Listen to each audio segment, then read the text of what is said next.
in the heart of the 8th century, as the sun rose over the sprawling capital of Nara.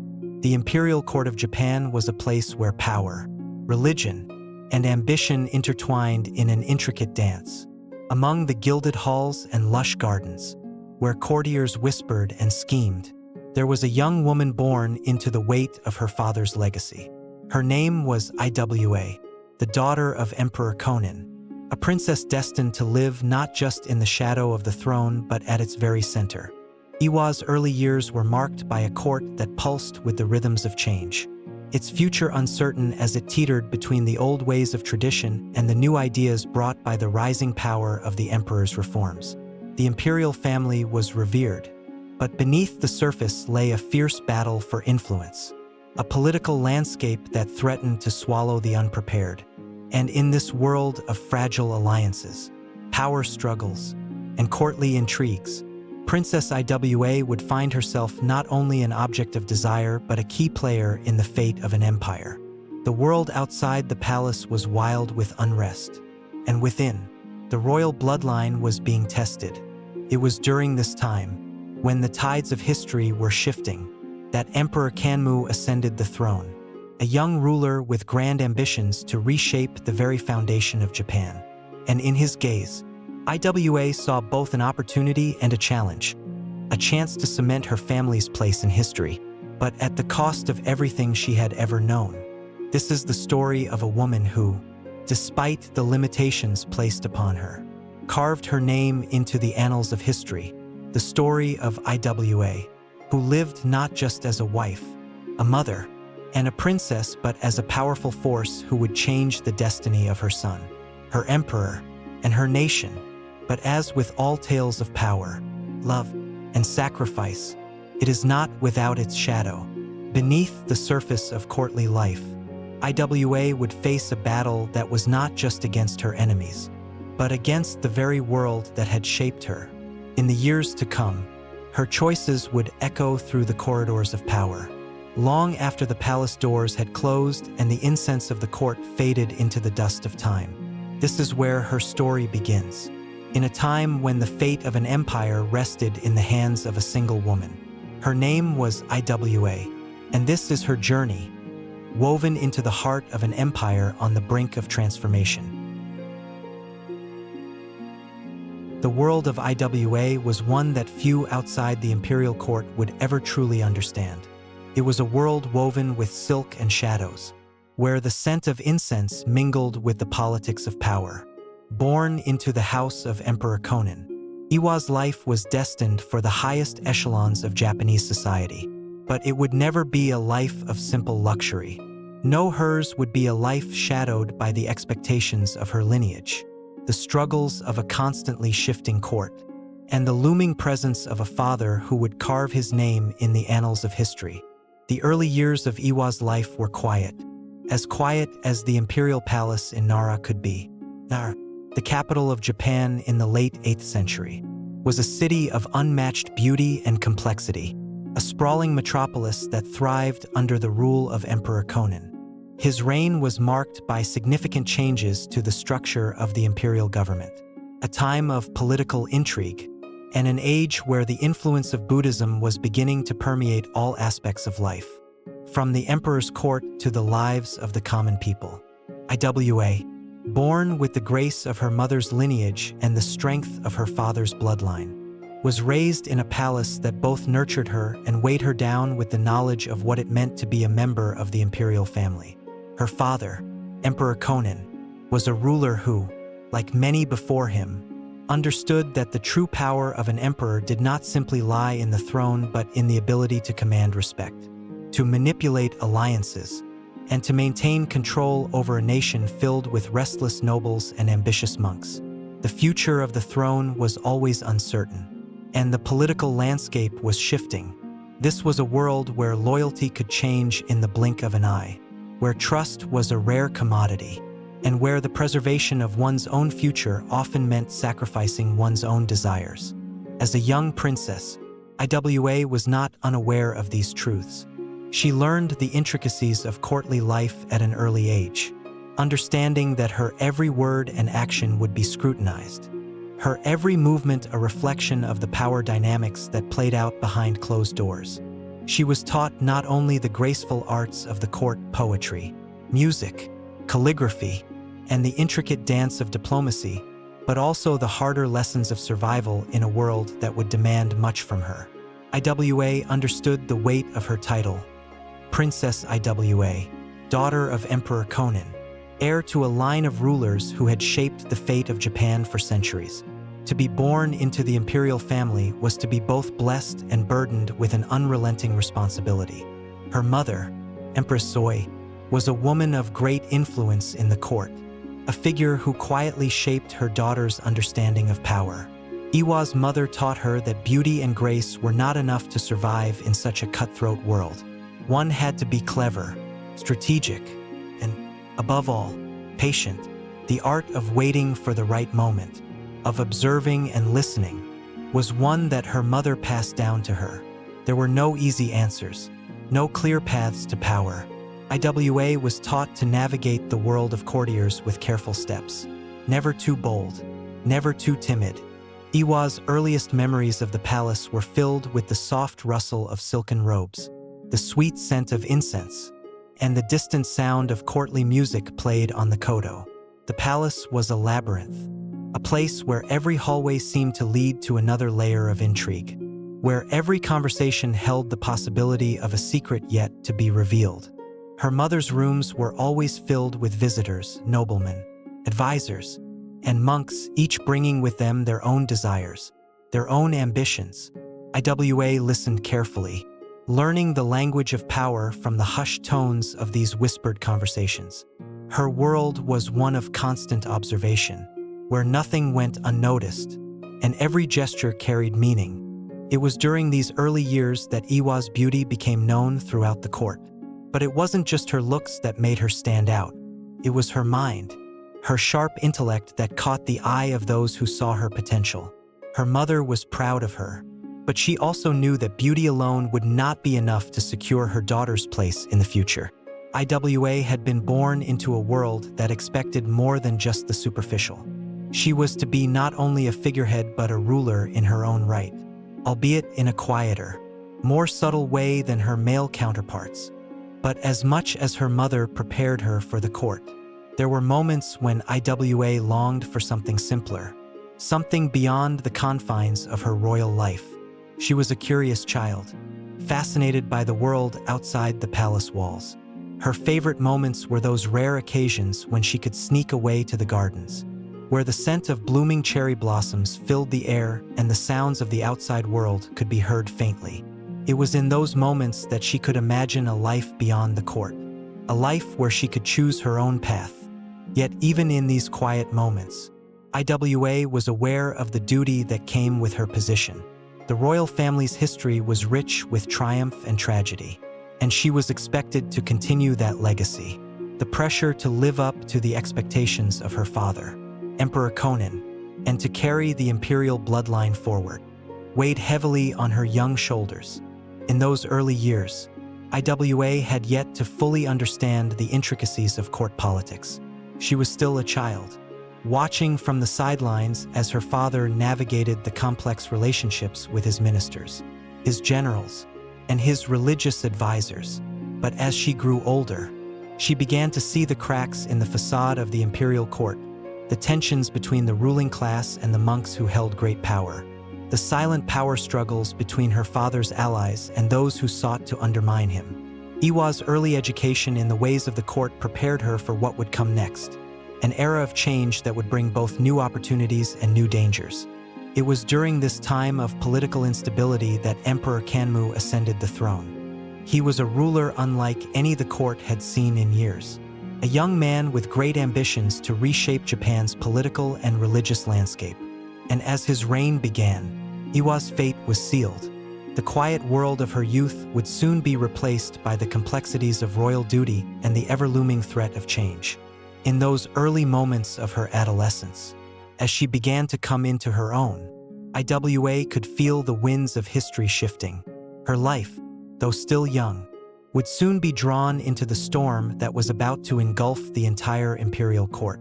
The future was uncertain, But one thing was clear: Princess Iwa would never be the same again. The year Emperor Kanmu ascended the throne, the world of Iwa changed forever.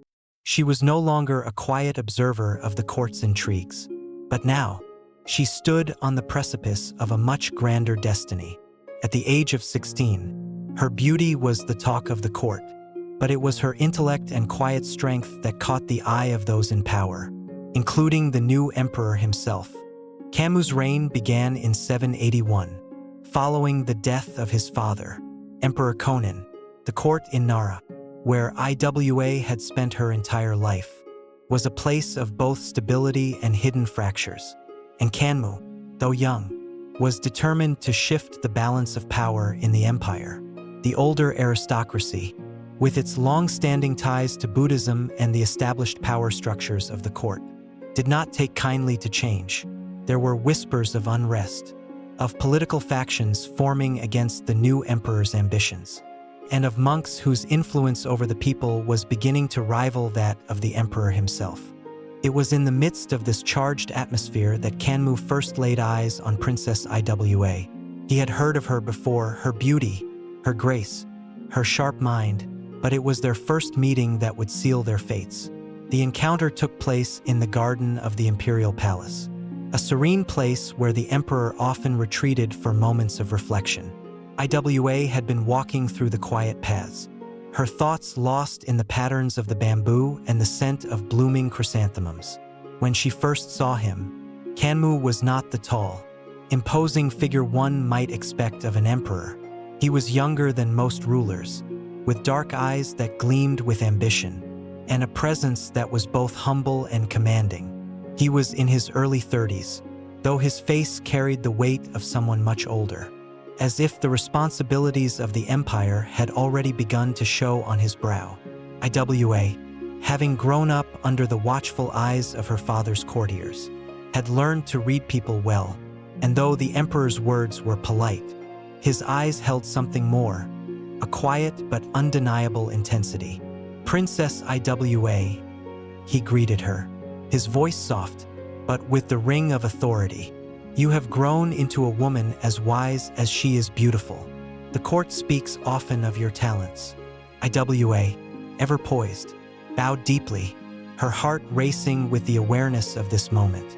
"Your Majesty is too kind," she replied, her voice steady despite the flurry of thoughts that swirled in her mind. "I am but a servant of the court, and it is my duty to be of use." Kanmu studied her for a moment, his gaze lingering. "A servant, indeed," he murmured, "but you are also one who will help shape the future of this empire. Your wisdom will guide not just the court, but this nation." There was an edge to his words that Iwa could not ignore. The court had always been a place of power, and those who occupied the highest positions understood well that nothing, no relationship, was without purpose. But Kanmu's tone was not one of manipulation. It was more a promise of partnership.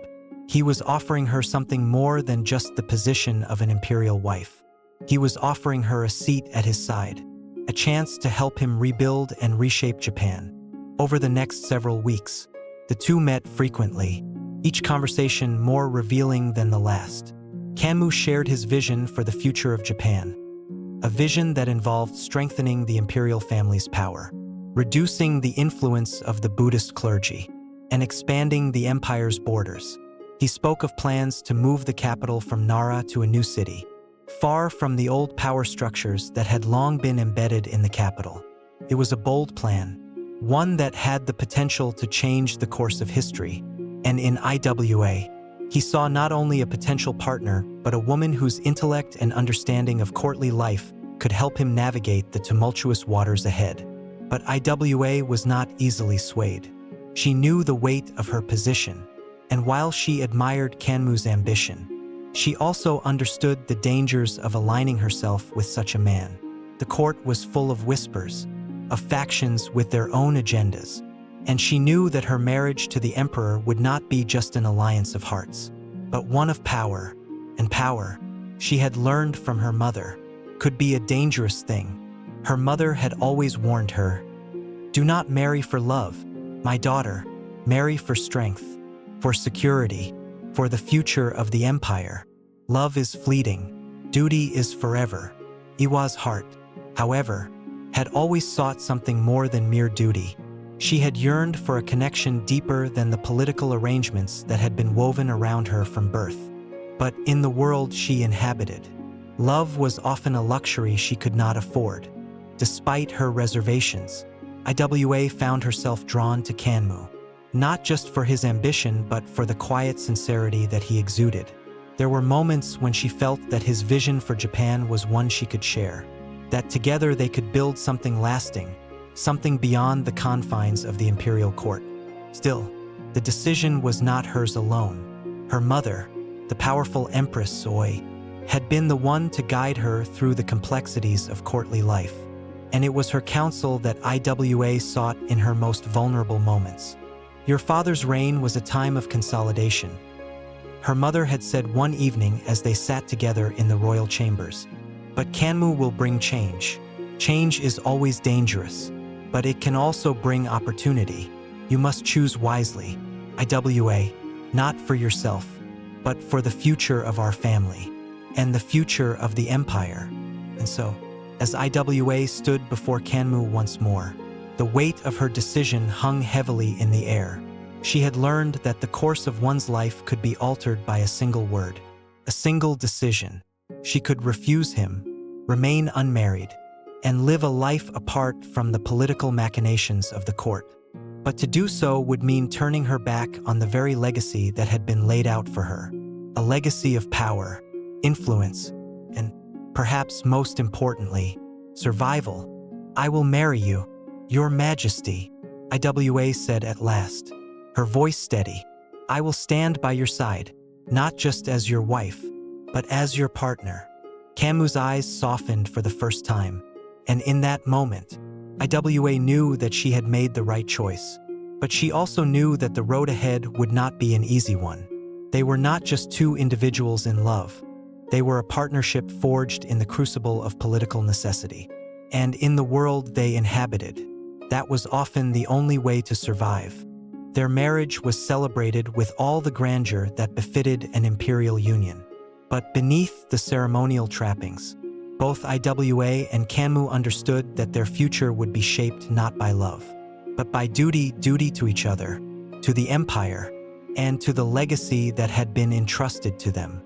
In the years to come, Iwa would come to understand just how deeply those words would resonate, as she found herself not just a wife, but an integral part of Kanmu's vision for Japan, a vision that would soon begin to take form in ways neither of them could have imagined. The court was alive with excitement, as it always was when a new heir was on the way. But for Iwa, the pregnancy was more than a mere formality or royal expectation. It was the beginning of a new chapter in her life, one that held both immense joy and tremendous responsibility. She was not just carrying a child, but the future of the imperial family. The eyes of the court were fixed on her, and soon, so too would be the eyes of the entire nation. From the moment she had married Kanmu, Iwa had been acutely aware of the precariousness of power in the court. The emperor's reign, though still young, was already facing significant challenges.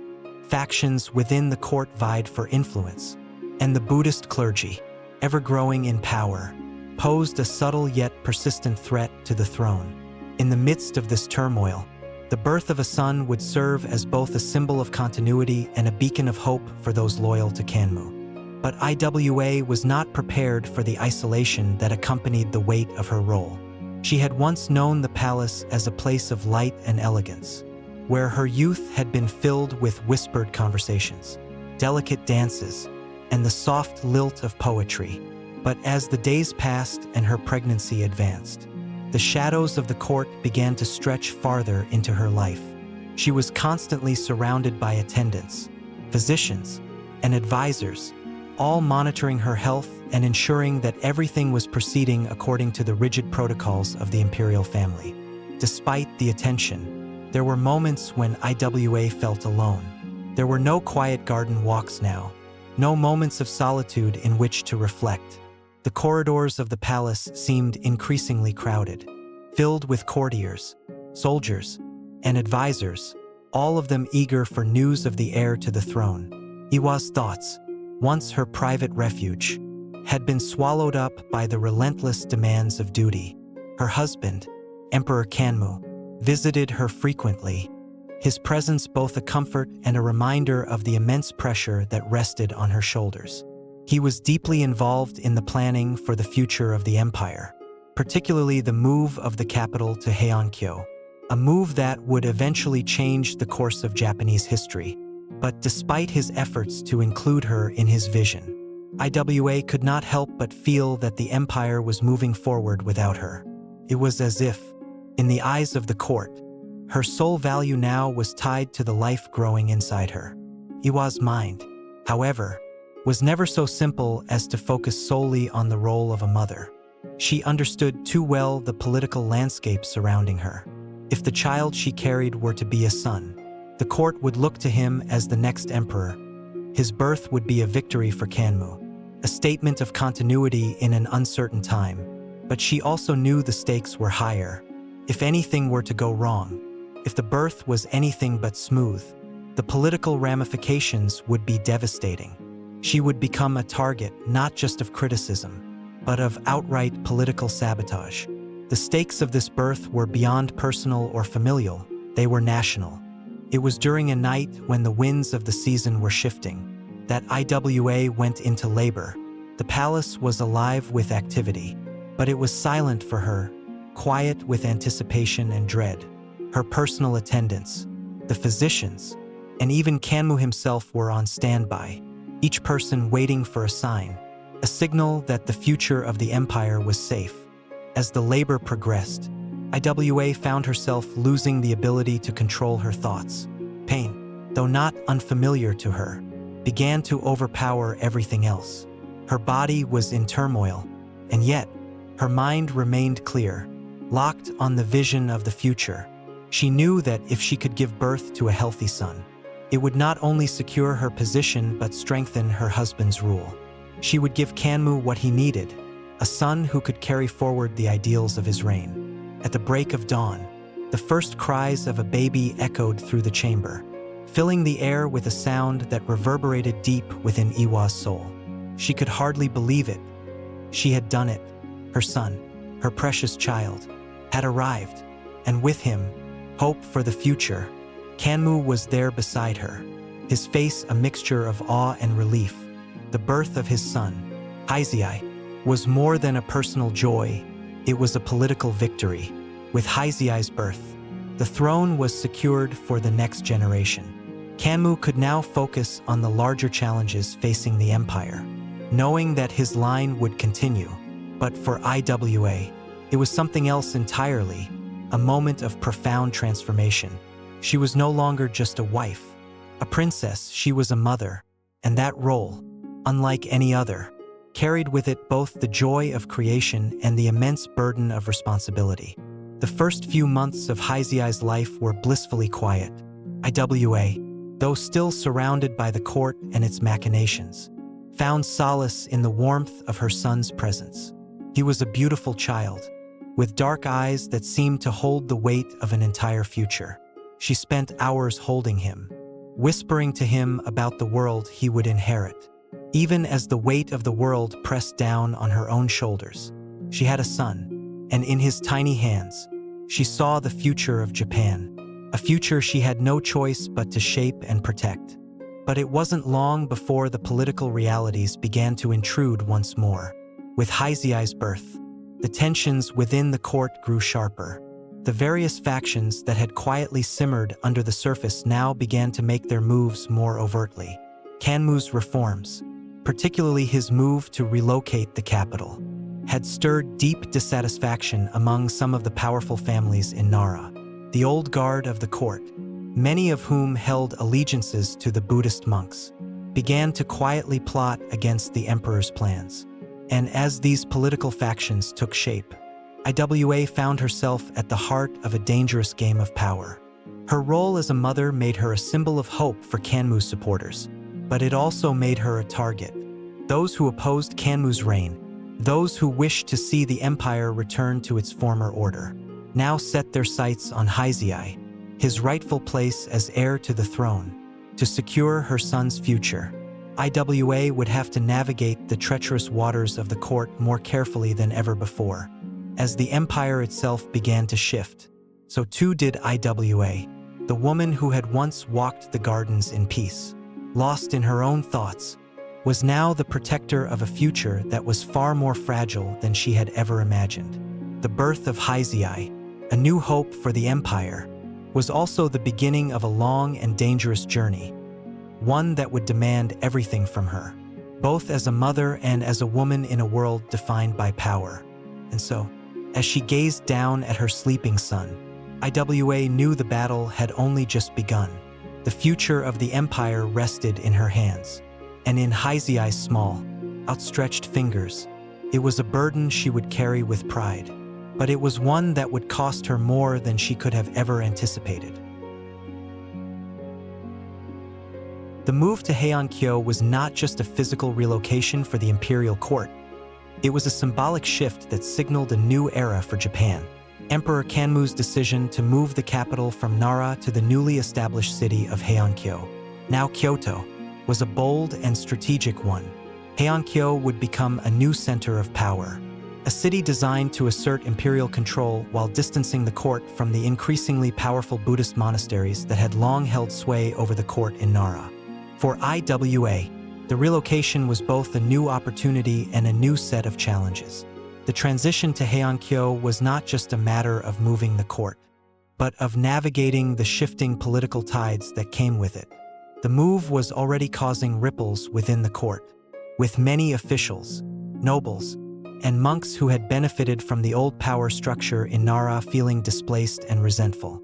The monks, who had enjoyed great influence over the imperial family, now found themselves on the periphery of power, and the delicate balance of political alliances that had long been maintained was beginning to unravel. Iwa had always understood that the world she inhabited was one of delicate power dynamics. As a princess, she had learned to read the unspoken movements of the court, to understand the hidden motives of the people around her. But as a mother to the young heir to the throne, her role had become far more complicated.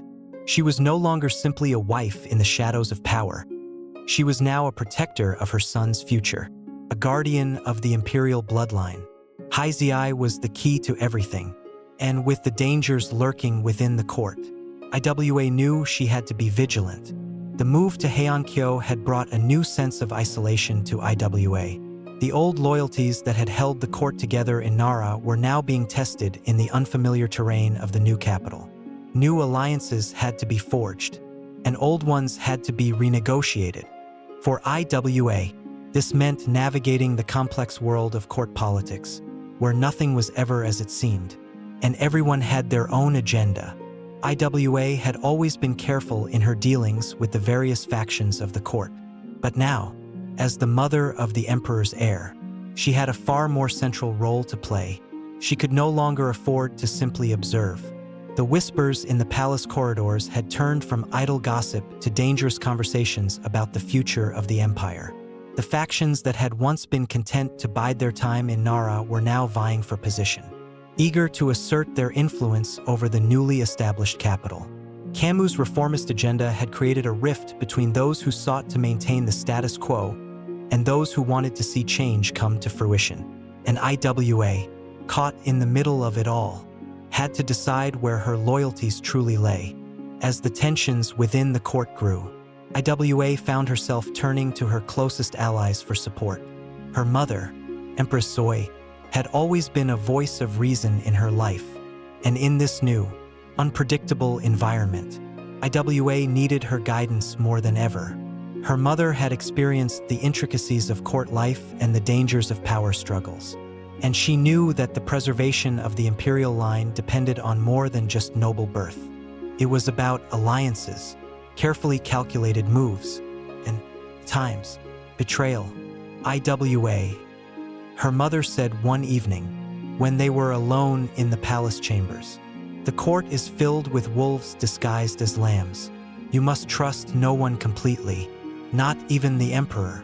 Iwa nodded solemnly, her gaze fixed on the fire burning in the hearth. She had always respected her mother's wisdom, but in that moment, her words took on a new weight. The emperor, her husband, had many plans for the future of Japan. But Iwa knew that even he could not control the forces at play in the palace. The monks, the courtiers, and the noble families were all maneuvering for influence. And the stability of Kanmu's reign could easily be undermined if the right alliances were not made. Iwa's relationship with her husband had always been one of mutual respect. But it was clear that Kanmu's ambitions, his desire to change Japan, were creating divides that were difficult to bridge. The emperor's vision for a new Japan was noble, but it had consequences that Iwa was beginning to feel acutely. While Kanmu was focused on the future, on his reforms, and on his plans to expand the empire, Iwa was forced to reckon with the reality of the present. The political factions in the court were not simply going to allow these changes to occur without resistance. The move to Heian-kyō had disrupted the old balance, and in the chaos, new alliances were being formed, while old ones crumbled. The power of the Buddhist monasteries, which had once been a stabilizing force for the empire, was now being questioned, and Iwa's position as a key figure in the imperial family was being tested. It wasn't long before Iwa realized that even those she had considered her allies might be plotting against her. There were whispers among the courtiers about her son, Heizei. Some had already begun to question whether he was the right heir to the throne, despite the fact that he had been born under the imperial line. His status as heir had already been solidified by the birth. But with political factions growing more desperate, questions about his legitimacy began to surface. It was during one of the many late-night councils that Iwa first became aware of the growing discontent. Kanmu had called a meeting with his closest advisors, but there were subtle signs that some were not as loyal as they seemed. A trusted advisor, one who had long been a confidant of Iwa's family, had begun to speak in coded language, subtly undermining the emperor's decisions and raising doubts about the future of the imperial bloodline. It was only after the meeting, when Iwa overheard a conversation in the palace corridor, that the full extent of the conspiracy became clear. There are those who believe that the emperor's reign has weakened the throne. A voice murmured in the darkened hallway. If we cannot secure the future of the empire, we must find another path. One that will ensure the stability of the nation at any cost. Iwa's heart sank as she recognized the voice. It was one of her closest allies, a man who had been a staunch supporter of the emperor's reforms. Now, it seemed, he was turning against them. The betrayal was not unexpected. Politics had always been a game of alliances and manipulation, but it stung nonetheless. The emperor's reforms had created ripples that now threatened to become waves. The court was divided, and Iwa knew that the key to her son's future would lie in her ability to navigate this treacherous landscape. It was no longer enough to simply support Kanmu. She had to secure her own place and that of her son. Her alliances, once solid and unwavering, now seemed fragile, and as the tensions within the court continued to escalate, Iwa realized that her role in the empire was shifting. She was no longer just a mother to the heir. She was now a player in a game of power, betrayal, and survival. The court was no longer a place of quiet contemplation. It was a battlefield, and only those who were ruthless enough to survive would emerge unscathed. Iwa had always believed that strength lay in silence, in observation, but now, more than ever, she understood that the strength she needed would come not from the shadows, but from the careful alliances she forged, the enemies she made, and the strategies she employed. In the darkened chambers of Heian-kyō, as whispers of betrayal filled the air, Iwa knew one thing for certain. The battle for the future of the empire had only just begun. The days following Emperor Kanmu's sudden decline in health were marked by a quiet tension that gripped the entire court. His strength had once been a symbol of the empire's resilience, but now it seemed to be failing him, as though the weight of his reforms, his ambitious vision for a new Japan, had drained him of all energy. It was not an illness that could be easily understood, but a slow, steady weakening that seemed to bring a heaviness to every room he entered. Iwa had watched the gradual decline of her husband with growing concern, her once proud and ambitious emperor now seeming more frail and uncertain. In the beginning, there had been little more than a cough, a fatigue that might have been dismissed as a passing ailment. But as the weeks turned into months, it became clear to those around the emperor that this was something more. Kanmu's brilliant mind and sharp strategies were clouded by illness, and those who had once sworn loyalty to him began to quietly maneuver for power. Iwa's place at his side was both a comfort and a burden. She had spent years supporting him, working to secure his legacy, and now, as her husband grew weaker, she felt the weight of her role more than ever. She had given everything for the future of her son, Heizei, but now the future seemed uncertain, the stability of the empire teetering on the edge of a knife. The court had begun to whisper about succession, as such whispers always rose in times of uncertainty. Kanmu's health was no longer a private matter, but a public one, and as the emperor's condition worsened, the question of who would succeed him became a pressing issue. Iwa's son, Heizei, was still young, but he was the rightful heir, and yet, there were factions within the court who did not see him as the answer to the empire's needs. The old guard, who had been resistant to Kanmu's reforms, began to openly question the wisdom of having a young and untested heir. They whispered that Heizei, still a child, could not lead the empire in its time of crisis. Some even suggested that another member of the imperial family, more experienced and better suited to rule, should take the throne in Kanmu's place. The tension in the palace grew unbearable. Kanmu, though still alive, seemed unable to offer the guidance his court needed. His presence had been the force that held the empire together, and now that he was absent in both mind and body, the factions that had long simmered beneath the surface were coming to the forefront. Iwa could feel it, the mounting pressure, the subtle betrayals, the shifting alliances. The court was no longer a place of order and respect, but a battleground for power. In those long days of uncertainty, Iwa found herself walking the halls of the palace more often than not, seeking solace in the quiet moments between the passing of courtiers and the hushed conversations behind closed doors. Her mother, Empress Soy, had been a constant presence in her life, and now more than ever, Iwa turned to her for guidance. Though Oy had always been a woman of strength, even she seemed shaken by the gravity of the moment.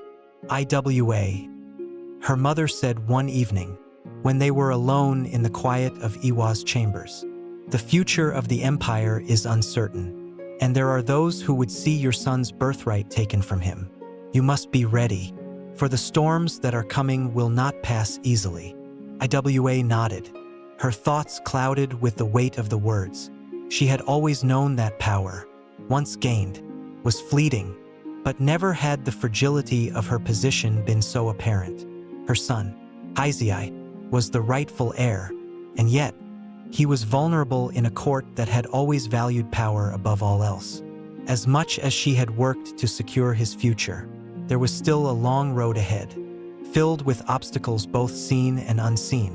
The day that Kanmu's death finally came, it was as if the entire empire held its breath. The news spread quickly through the palace, and within hours, the court was in turmoil. Kanmu's death was not just the loss of a man, it was the loss of a vision, a future that had been built on the emperor's ambition and drive. And now, the future seemed clouded, uncertain, and fragile. Iwa stood beside her husband's bed, holding his hand as he breathed his last.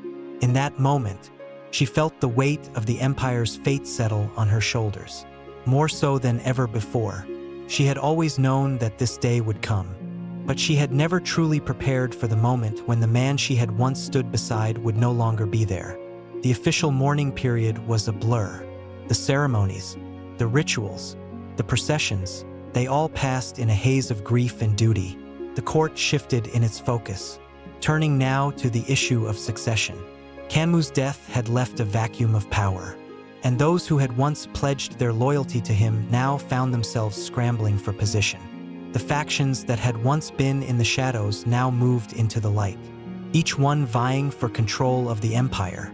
Iwa, despite her own grief, knew that her role had just begun. Kanmu's death had opened a door to new opportunities for those who had long waited in the wings. Her son, Heizei, was still a child, too young to rule in any practical sense. And in the absence of a strong leader, the court began to fracture. Iwa could no longer afford to remain in the background. She would have to step forward, to guide her son through the storm that was coming. But as much as she longed to protect Heizei, she also knew that the forces arrayed against her were formidable. There were those who saw the young emperor as a puppet, someone who could be controlled by the right strings, and there were those who saw him as weak, unfit to lead in a time of crisis. The whispers that had started before Kanmu's death were now growing louder, and Iwa knew that she would have to fight not only for her son's right to the throne but for the very survival of the imperial family. In the midst of all this chaos, Iwa found herself relying on her own instincts, those same instincts that had kept her alive in the treacherous world of court politics. She knew that the next few weeks, perhaps even months, would be critical. There were battles to be fought, not on the battlefield, but in the corridors of power. She would need to secure alliances, maneuver through the shifting loyalties of the court, and above all, protect her son's place on the throne. The death of Kanmu had shattered the illusion of stability in the empire, but in the ashes of that loss, Iwa saw the path forward. The future of Japan now rested on her shoulders, and she would not allow it to slip away. As the court gathered in the days following Kanmu's death, Iwa stood with her son at her side, knowing that the real fight had just begun. The empire and her son's future hung in the balance, and she would do whatever it took to see it secured. The court had barely settled into the morning of Emperor Kanmu's death when the question of succession became an urgent matter. Iwa knew that her son, Heizei, was the rightful heir to the throne, but the political landscape was far from kind to a young child inheriting an empire on the brink of instability. At only 6 years old, Heizei was too young to understand the intricacies of leadership, and Iwa, his mother, had been thrust into the center of the storm. She was no longer just a figurehead beside her husband. She was now a key player in the battle for control of Japan's future. In the days after Kanmu's death, the imperial court had become a battleground, with factions openly aligning themselves either in support of Heizei or in favor of other potential claimants. The sudden death of the emperor had left the throne vulnerable, and those who had long felt slighted by Kanmu's reforms saw an opportunity to assert their power. Even those who had once been loyal to the emperor were now seeking to shift the balance of power to their own advantage. Iwa understood that the survival of her son's reign would not be determined by blood alone.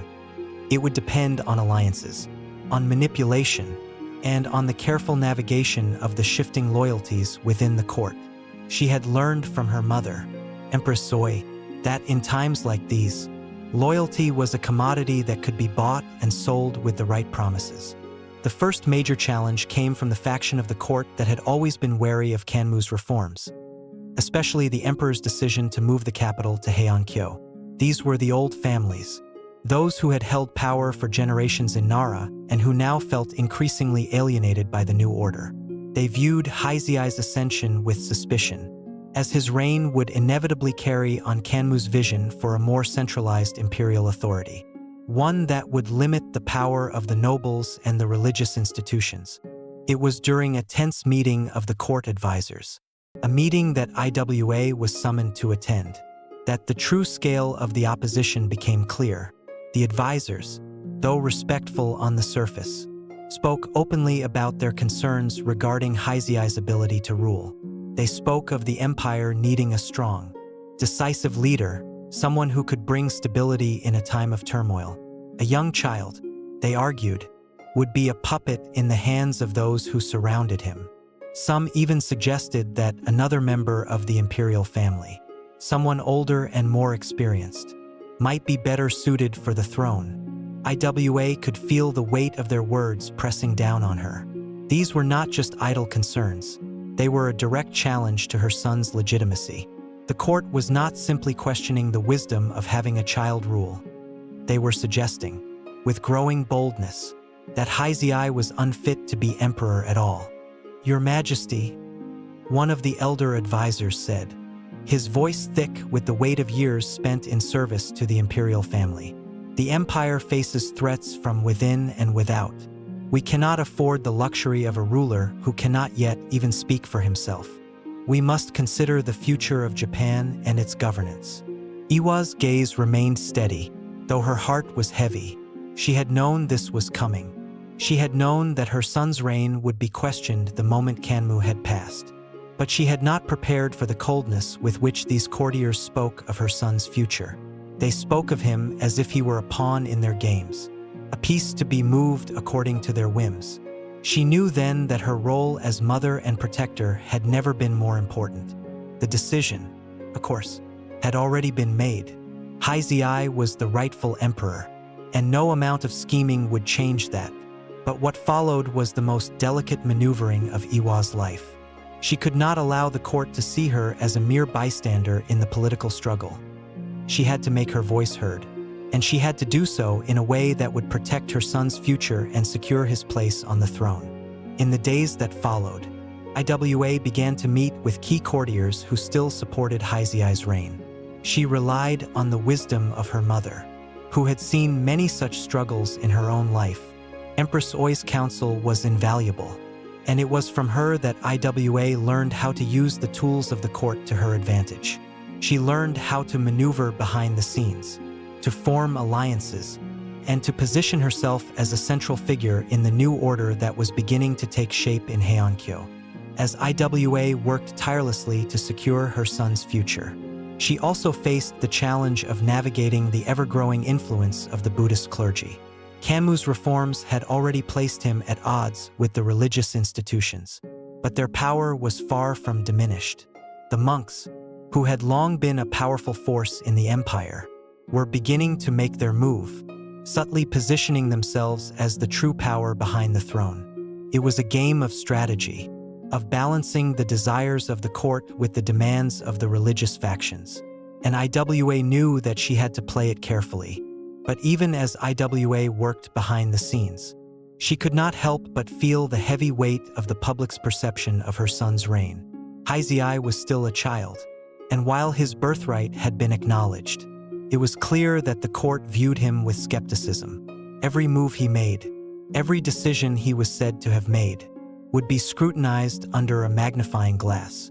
The slightest mistake could be twisted into evidence of his incompetence. And in the eyes of those who opposed him, that would be enough to declare his reign illegitimate. Iwa's greatest fear, however, was not that Heizei would fail, it was that the court would fail him. As she stood in the halls of Heian-kyō, watching the courtiers come and go, she could feel the undercurrent of resentment that threatened to tear apart the very fabric of the empire. If the court could not unite behind Heizei, then the future of Japan would be at risk. But Iwa was not one to give up easily. She had spent years learning the intricacies of the court, understanding the way power flowed through the veins of the imperial family. She knew that Heizei's reign, though young, could be a time of transformation for Japan, but it would require strength, not just from him, but from her as well. She had to be his rock, his protector, and the force that held the empire together in its most fragile hour. And so, in the days and weeks that followed Kanmu's death, Iwa fought not just for her son's right to rule, but for the future of the empire itself. She formed alliances with those who still believed in the vision that Kanmu had set out, while also finding ways to appease the factions that had once been his enemies. She maneuvered with the grace and wisdom of a woman who had learned the lessons of the past and understood the delicate balance of power in the court. But the fight was far from over. As Heizei began to assume the throne, the challenges would only intensify. The young emperor would face enemies both within and outside the court, and Iwa would have to continue her struggle for control, knowing that the fate of Japan rested in her hands, and in the fragile hands of her son. The days following Heizei's ascension had been full of hope, but the shadow of uncertainty still hung over the imperial court. Though the young emperor had been crowned, his reign had already become an unsteady balancing act, a precarious dance of allegiances and politics. It had not taken long for Iwa to realize that the challenge of securing her son's future was not just a matter of power struggles. It was also about protecting him from those who would take advantage of his youth and naivete. Heizei, despite his rightful place on the throne, was not yet a ruler in his own right. He was a child, his mind still forming, his understanding of the world still limited. The court, once a place of respect and order, had become a battleground of factions seeking to control the young emperor. Each day brought new whispers in the halls, new challenges to Heizei's authority, and new threats to the fragile dynasty that had been born with Kanmu's vision.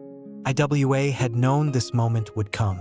She had fought for her son's right to rule, positioning him as the heir and navigating the treacherous waters of the court. But what she had not anticipated was the ferocity of the opposition, nor the fact that even her son's closest allies would eventually turn against him. The once solid alliances that had supported Heizei's rise began to unravel. Some courtiers, initially loyal to Iwa and her son, began to plot behind closed doors, seeking to place another member of the imperial family on the throne. The nobles who had once been subjugated by Kanmu's reforms now saw an opportunity to reclaim their lost power.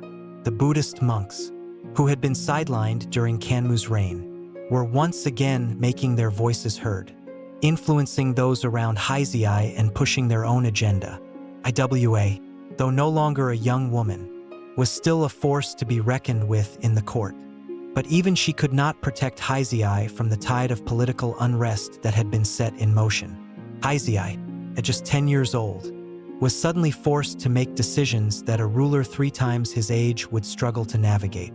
His reign, though short, was filled with challenges that tested not only his character but Iwa's ability to influence the court on his behalf. As the months passed, it became clear that Heizei's reign could not survive the growing divisions within the court. Iwa watched helplessly as the factions began to fracture into 2 distinct camps, one that supported her son and his vision, and another that saw him as weak, unfit to lead. The more Iwa tried to secure his position, the more she felt the court slipping out of her grasp. And then, in a fateful turn of events, the moment Iwa had feared arrived. Under pressure from both internal and external forces, Heizei made the decision to abdicate the throne in favor of his younger brother, Emperor Saga. The decision was swift, painful, and final. Iwa's heart broke as she realized that her son, whom she had fought so fiercely to protect, had been stripped of the very throne that had once been his birthright. Though Heizei's abdication was presented as a voluntary decision, it was clear that he had been pushed into it by those who sought to control the empire. Heizei was exiled, not to be forgotten but relegated to the shadows of history. The young emperor, who had once been a symbol of hope for the future, was now just another casualty in the game of power. Iwa, devastated by the fall of her son, withdrew from the court. Her influence, once so powerful, had waned. The empire that she had fought to protect had moved beyond her reach, and the legacy she had hoped to build for her family was crumbling before her eyes. She found solace in the quiet of her chambers, far removed from the political machinations that had once consumed her every waking thought. In her final years, Iwa reflected on the journey she had taken, from a princess born into the complexities of court life, to a woman who had fought for her son's throne, and finally, to the mother of an emperor whose reign had been cut short by the very forces she had sought to protect him from. She wondered, in the solitude of her heart, whether she had done enough. Had her efforts been in vain? Had her son's fall been inevitable? a casualty of the world they had lived in. But as she looked back, she also saw the moments of triumph when Heizei had been crowned emperor, when the court had rallied behind her son, when she had stood by him as his strongest advocate. Those moments, though fleeting, had been a testament to her strength and her unyielding belief in her family's future. Iwa's death came quietly, almost as if she had slipped away into the peace she had longed for in her later years. She was mourned, of course, but her passing was marked not by the grand ceremonies that had accompanied her rise, but by a quiet reverence for the woman who had stood at the heart of a dynasty and fought for her son's legacy. Her death marked the end of an era, the end of the vision that Kanmu had fought for, and the end of Iwa's tireless struggle to secure the future of the imperial family. But even in death, Iwa left behind a legacy that could not be erased. Her son, though no longer emperor, would live on in history as a figure whose reign, however brief, had marked a turning point in Japan's history, and her role in securing that future, though often unseen, would be remembered by those who knew the truth of what she had sacrificed. As the years passed, Heizei's name faded into the background of Japan's imperial history, his reign overshadowed by that of his brother, Emperor Saga. But Iwa's legacy, like the hidden roots of a great tree, would continue to shape the future of Japan, even long after she had passed from this world. In the end, Iwa's story was not one of victory or defeat. It was the story of a woman who had fought with all the strength she could muster for her son's future, who had watched as that future slipped away, and who had left behind a legacy built not on power, but on the love and sacrifices of a mother. Her name, though no longer spoken in the halls of power, would live on in the quiet memories of those who knew her, an indomitable force in a world of shifting shadows.